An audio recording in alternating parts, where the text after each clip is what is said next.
நம்ம சமைக்க போறது வெஜ் பாஸ்தா. செம்மையா வேற லெவல்ல செஞ்சு பார்பிக்கு கொடுக்கலான் இருக்கோம். எப்படி சமைக்கிறோம் அப்படின்றத வாங்க பார்க்கலாம்.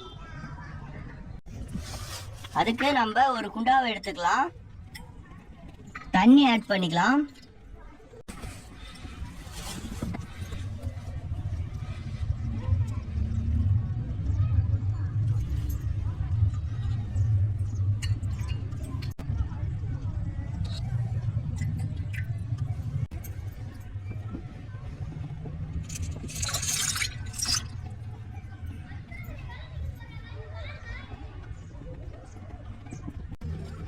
அதை மூடி வச்சுக்கலாம், நல்லா வேகட்டும்.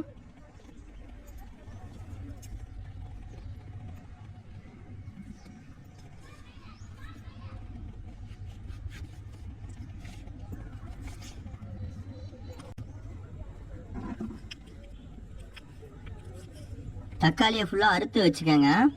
பாஸ்தாவை நல்லா வேக வச்சுக்கோங்க. இங்கே பாருங்க, தட்டு வெளியே வருது. ஓகே, இங்கே பாருங்க, பாஸ்தா நல்லாவே வெந்துருச்சுன்னு சொல்லலாம். அதை அப்படியே எடுத்து வேற இதில் வச்சுக்கலாம்.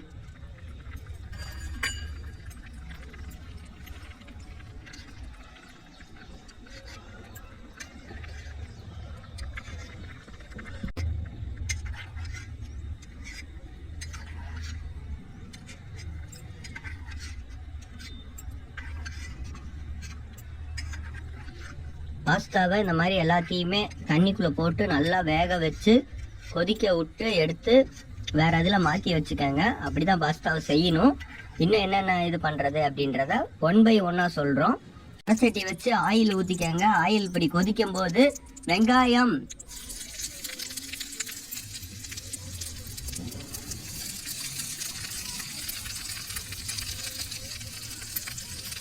வெங்காயத்தை நல்லா வணக்கிக்கங்க. தக்காளி,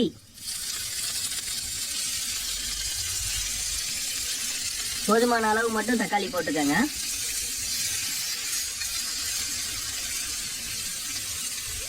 உப்பை,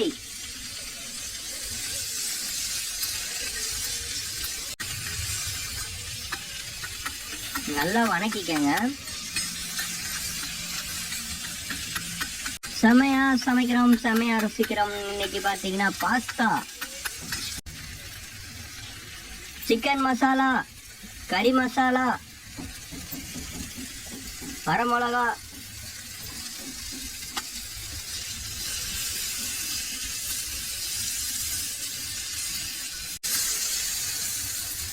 தக்காளி சாஸ்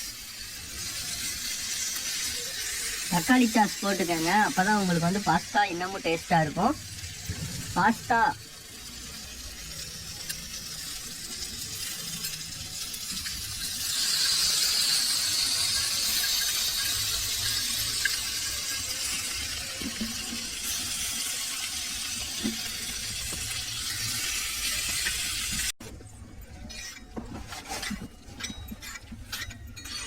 பாஸ்தாவை எல்லாமே ஆட் பண்ணிக்கோங்க.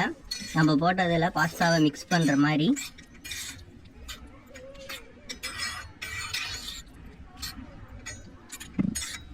இந்த மாதிரி பாஸ்தா யார் யார் செஞ்சுருக்கீங்க அப்படின்றத கண்டிப்பாக கமெண்ட் பண்ணுங்கள். வாவ், சூப்பராகவே இருக்குது. பாஸ்தா பார்க்கும்போதே ஆசையாக இருக்குது, அள்ளி சாப்பிட்றலான்னு. ஆனால் சுடுமே, பயமாகவும் இருக்குது.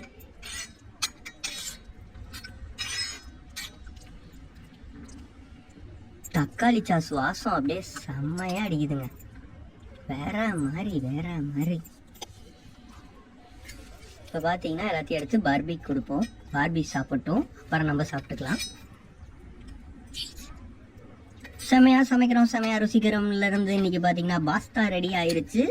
சீக்கு பாண்டிக்கு ரொம்ப பிடிச்சது.